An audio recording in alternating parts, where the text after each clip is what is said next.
When first the disciple creates himself and is recognized, it is because his heart is vowed to poverty. This vow, rightly understood, constitutes his discipleship. Who is the disciple? What is the poverty to which he is dedicated? For we are dealing now with realities, not with words which so often obscure realities, and we must be careful interpreters. The disciple is the soul, that man, that human mind which has so aspired to the life and the service of the soul, that he has cast all personal desires aside, and has begun at least to live the life. He is the outward vehicle of the disciple soul. And the vow of poverty, is it a thing which drives a man to quit his place in the outward life, to change conditions and to violate all his natural surroundings and inheritance of whatever order? Surely not. Surely this were to court disaster. He who has ardently aspired towards the diviner life, he who has glimpsed the soul in himself, he knows well that he must evolve out from all the conditions which surround him as a human being, and that all which binds him, as all that fetters and weakens the humanity of which he forms a part, is of his and their own weaving. It is a net spread by men for their own feet, and it must be undone slowly and with pains unwoven. To break it violently asunder would benefit no one, and would harm and delay many. The disciple knows he must patiently endure the net he has woven, until he has evolved beyond it. Then the lords of karma themselves release him. Let him not usurp the functions of his lords. So also with the mystic recognition which constitutes the seal of discipleship. It is not had upon outward planes. Persons do not bestow or receive it. The heart evolves it. The law accepts it. When the soul is self-conscious and knows itself to be, then only the vow is made in truth. Then the human being must complete it. He must hearken to the silver voices of the soul, putting aside in his turn all the wealth of personal desire, of personal expectation, of individual mentality. He must renounce upon earth as the soul has already renounced in the heavens. He comes to long for the immortal essence alone, and a bloom spreads over his sphere. His heart has put forth its vital sap, soon to burgeon into powers which are its blossoms. This bloom is as a light seen upon interior plains, where the cloud of ever-living witnesses hail the first promise of the new birth. By this new vesture of the soul, the disciple is recognized by his teacher. By his attitude of selflessness, his poverty, a poverty of the personal desire only, he may be recognized among men. He is not yet at the summit of the soul life. He has but entered a gate leading to a path which he has willed to tread, a toilsome and even a dangerous path, but his face is now turned towards his true home in the heavens.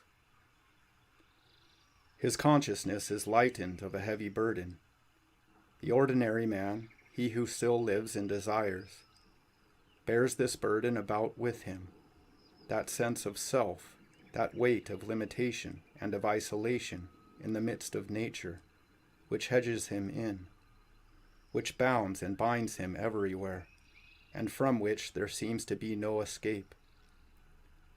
Compacted of desires, a prisoner of fate, in the intimate and dreary companionship of his personal self-consciousness, man feeds upon the dry husks of life, finding no abiding home, no haven of rest in the nature through which he wanders, alien to it as to himself.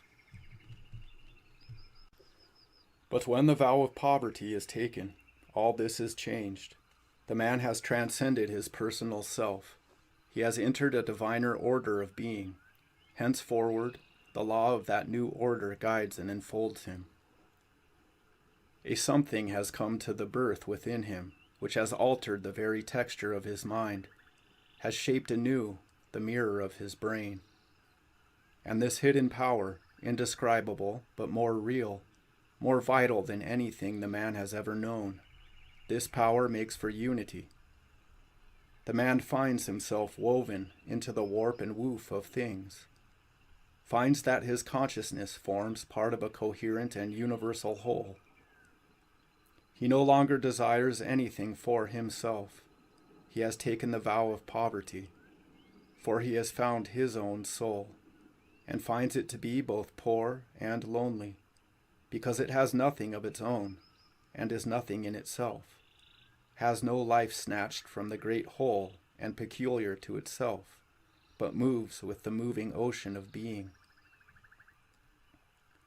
Thus, the man has become an integral part of that life, which issues from the heart of the world, issues purely, fresh as the dawn, and as yet uncontaminated by the separations and divisions of material existence. As some creature of the waters might move along the little banks of some small rivulet, might slowly and with struggles find its way into a larger stream, into a river, then a bay, then a great gulf, and then at last rush with joy into the great ocean, and mingle with its kind as never before. So the man has at last entered the vast and primal waters, has touched the source, and finds himself to be the soul. Yet it must not be imagined that he who is now the disciple has in this moment of mystery and power reached perfection. Not so. The newfound light within himself has shown its glory and radiance upon the shadowy background of nature, and has for a space unified his consciousness. But now, no sooner is this great issue reached, and its prize secured, than the new order of life begins. And with that, new trials of strength, new ideals and unimagined efforts. The man has indeed become the soul, but that soul is not yet the spirit. The hidden path has opened before the gaze of his heart, and much that was dim before is clearer now. But the shining goal is still far away. There is still much to dare, to conquer, and to live. For him who has taken the vow of poverty, there is toil, pain even, but also a great and ever-increasing joy. For that which commands the recognition and the acceptance of the divine order, that which constitutes discipleship, is indeed the true vow of poverty. What then is that vow? Is it, as some have imagined, the abandonment of all worldly possessions, the obliteration of earthly differences and distinctions, the return, perhaps, to the communal life? This cannot be the true poverty, insofar as it repudiates all karmic debts, calls for quittance rather than make an honest payment, and refuses to work out through those conditions in which the law has caused the man to be born. He has found himself, and in that moment he knows that he must not deny one jot or tittle of that law of cause and effect, which has placed him just where he stands, in nature, with duties which must all be fulfilled to the uttermost, before he can pass on further within the veil of nature. Nor is the vow, as still others have thought, the giving up of all minor desires for peace or truth or mercy, as one sees these to be. It is not the abandonment of all other things for indulgence in some favored forms of virtue. It is not the reading of our own predilections into the teachings of the soul, not the propaganda of our own beliefs at the expense of the belief of another, not the urgency that all shall see as we see, however our own vision may appear to us. The soul in us is not to be cozened with the excuse that we have sacrificed so much for the truths in which we believe. The truths which we now see are relative are often modified by our temperament, hardened and limited by the action of the brain. We cry peace, peace, and yet this may be a false peace, and lawful war only true mercy. Our love, is it universal? Our justice, is it impartial, as the sunlight falling on the just and the unjust alike? Is our insight crystalline, or does the lens of our humanity split it up into colored light? Kindness to preferred men and objects, does it not rob others of their just due, as a thief in the night, leaving some other department of nature to pay our debt, as has been truly said?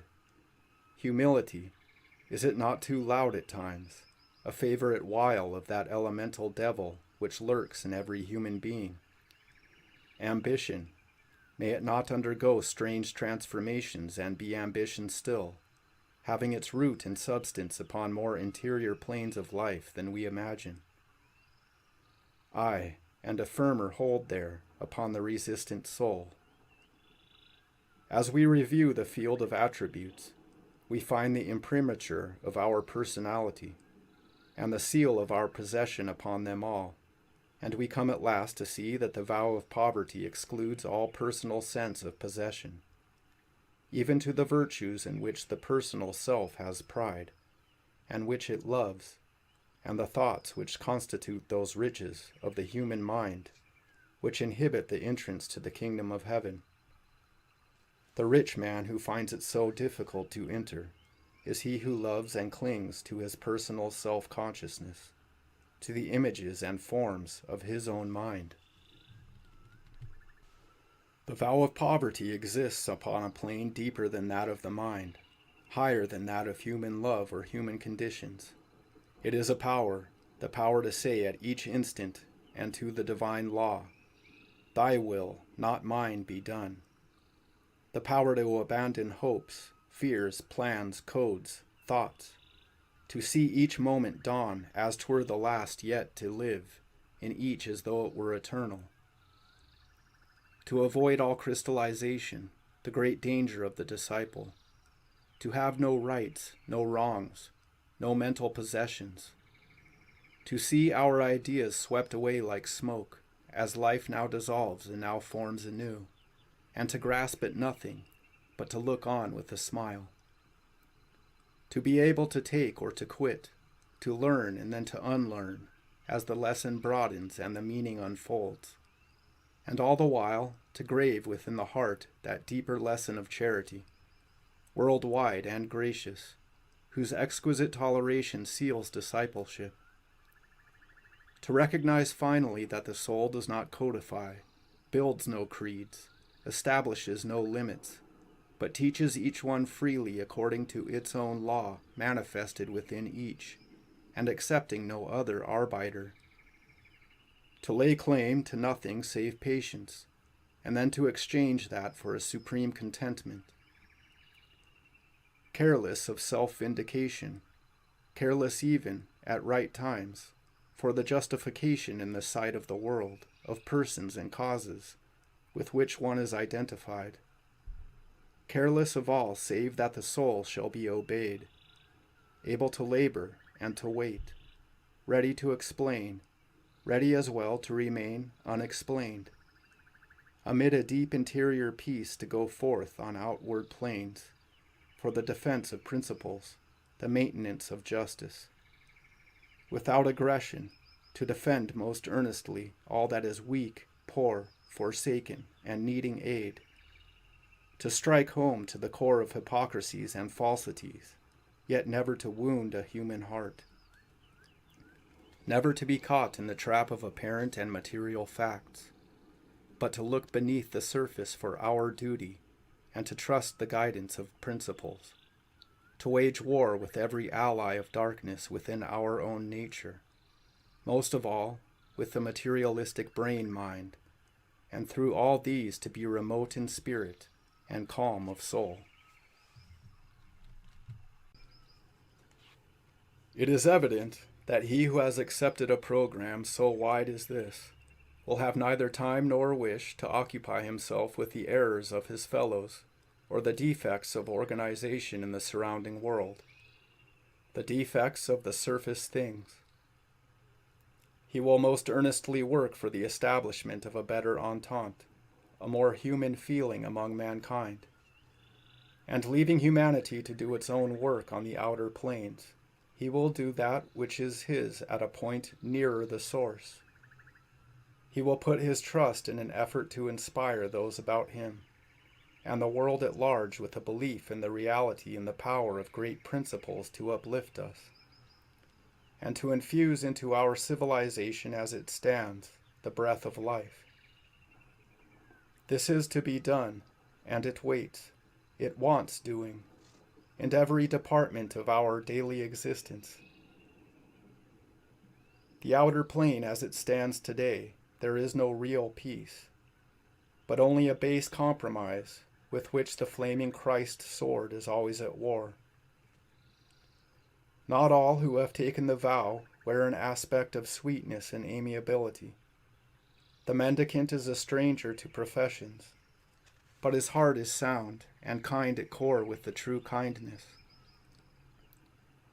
He has passed through the 1,000 gates of sorrow and has found an angel to welcome him at each. His bleeding heart is bled of anger too. He cares not how he stands. His whole concern is for the truths of which he is the bearer. He neither invites nor rejects labor and sacrifice, joy, pain, or earth's delights. He sees all these as a means and fixes his gaze on that which shines through all. He lays hold and quits alike indifferently. The grief of another moves him, but not his own. And with him, to be moved is to unfold a deeper compassion, to pour out more and more love. If his fellows err, he sorrows silently. If he has erred, he arises and sins no more. Without loud grief or poisonous remorse, he amends his errors and passes on his calm and quiet way. He acts, not for results, but purely that the soul may be served. He blesses the law when it gives and when it takes. His faith is whole and serene. A deep contentment orbs him round. What though from the human side it may seem sad? He is not living from the human side. His source is in the heavens. He is companioned by the soul, and within that soul, which he knows to be himself, he has found the universal. He commits himself to the eternal, to the unconscious, to that which has no possessions, because itself is all. He is merged into the mystical deep. His ever-widening mind becomes a breath and embraces the universe. Whatever the seeming of the outer man, the disciple soul moves on. We have no scale to weigh it by, no means of measure or comparison. Yet we may know that the vow of poverty has borne its fruit. The disciple inherits the earth, and for him the beatitude may be more mystically translated. Immortal are the votaries of the breath, because theirs is the realm of the overworld.